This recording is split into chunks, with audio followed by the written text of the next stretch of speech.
Welcome to Living Green. I'm your host, Kimon Kotos, and today we're going to be meeting with Paul Keiser. Paul is the founder of Agriculture and Health Alive, LLC, and Paul has been a major contributor to the Living Green series. Here on Living Green, we hope to explore issues related to sustainability, to farming, to agriculture, to nutrition and nourishment and healthy living. And it's thanks to Paul, we've been a beneficiary of some great tapes and things that you'll be seeing or have seen already on DSE. And we'd just like to thank him straight out from the top for his sharing of his vast library and his knowledge. So Paul, welcome to the show, and it's a pleasure to be here with you. Tell us a little bit about your background, Paul, and how you and your wife got started. Well, I was managing a small supermarket in Houston, Texas in 1983, and Nancy and I had known each other for 7 years. She was living in Burlington County, New Jersey, working as a teacher, and wanted to get into doing more with organic foods and create an organic foods business. She'd grew up on a farm in Bucks County, Pennsylvania, and had been teaching organic gardening classes in the 70s. And so I had managed 2 food co-ops in Philadelphia and brought a lot of goods from organic farms into Philadelphia to those 2 co-ops. And so I gave her some leads, and she started in '83 by buying some organic watermelons from a South Jersey organic farmer, and that's how the whole thing started. Well, tell us a little bit about Health Alive. I know that a major issue for you, and both you and Nancy have been strong advocates about education and eating healthy, but a major thrust of your concern is the soil fertility and making sure people are growing on healthy soil and protecting this planet. Well, if the soil isn't rich in fertility, carbon being the house of the soil, that's the life house. Everything lives in the carbon. And then without calcium being present for agricultural soils and garden soils and even lawns, your fertility is not going to be very good to grow good, healthy, nutritious plants. Well, tell us about, in Health Alive, you are purveyors of mixes and things for fertility for the soil. Can you tell us more about that and what you do? Well, we're one of 2 distributors for trail products, which comes out of Lancaster County, Pennsylvania, and it began. They began manufacturing organic fertilizers. They were the first one in the U.S. That was right after World War II in 1946, but the feed supplement business is a thing that's grown. Each year has been growing tremendously, that more and more people are getting a pig or a litter of pigs or a couple flocks of chickens and having them in their backyard. There's a big movement now with this whole small scale growing food for yourself, and so these fertilizers, and they want to do it in a more ecological way, and they don't want to be poisoning themselves and their families, aside from poisoning their customers. But so it's just something that has the feed supplement thing has just grown tremendously. So it's organic fertilizers and animal feed supplements. We do have a few organically approved, certified pesticide things that we use, but they're, so that's.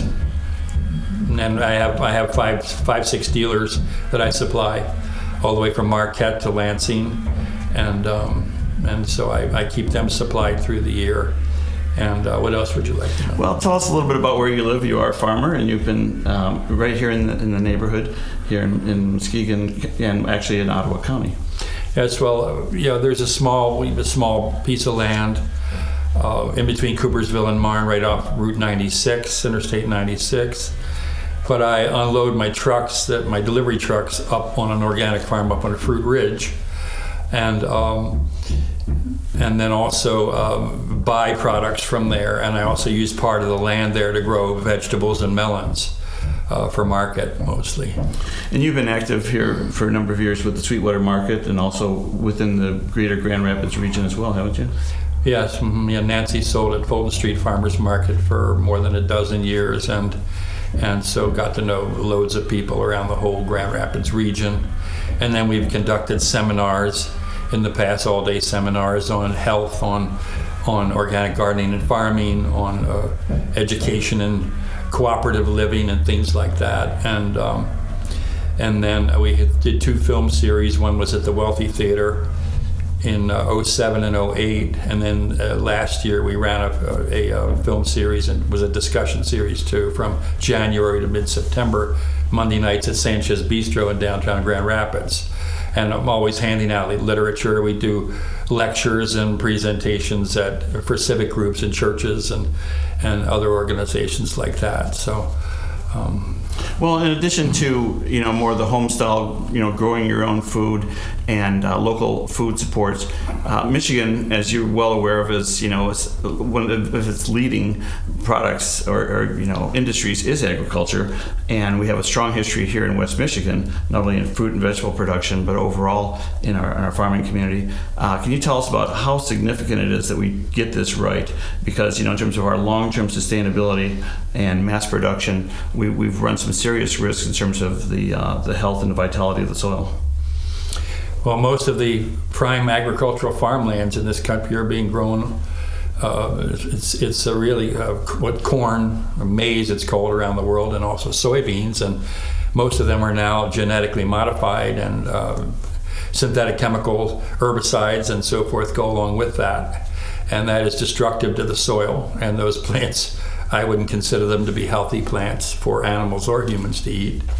And whether they're going to survive even long term is a big question mark, because their genetic makeup that the Creator gave them has been damaged. It's been compromised, contaminated, and then it's only where there's some beef cattle or some manure from dairy cattle that there's any life left in those soils, and where they're just using the chemical fertilizers, those soils are virtually dead, and they're eroding. The streams run brown when we have heavy storms, and that's the soil fertility leaving and going into the water bodies. So, and this food, once the people that have been born before World War II have passed away, we're going to see our longevity falling off tremendously in this country. Well, that speaks to the long-term health consequences, that if we're not careful, how we grow our food, it'll affect what we eat and the way we benefit from it. So the old notion of you are what you eat, poses a grave threat to our long-term survivability. We eat living organisms. Life feeds on life, and the 4 principal constituents are proteins, fats, carbohydrates, and minerals. And the minerals are deficient, proteins are inadequate. We have artificial fats. All this is causing health problems. Cancer is just a raging epidemic everywhere now. And so, it's real serious stuff, and we've got to do something about it.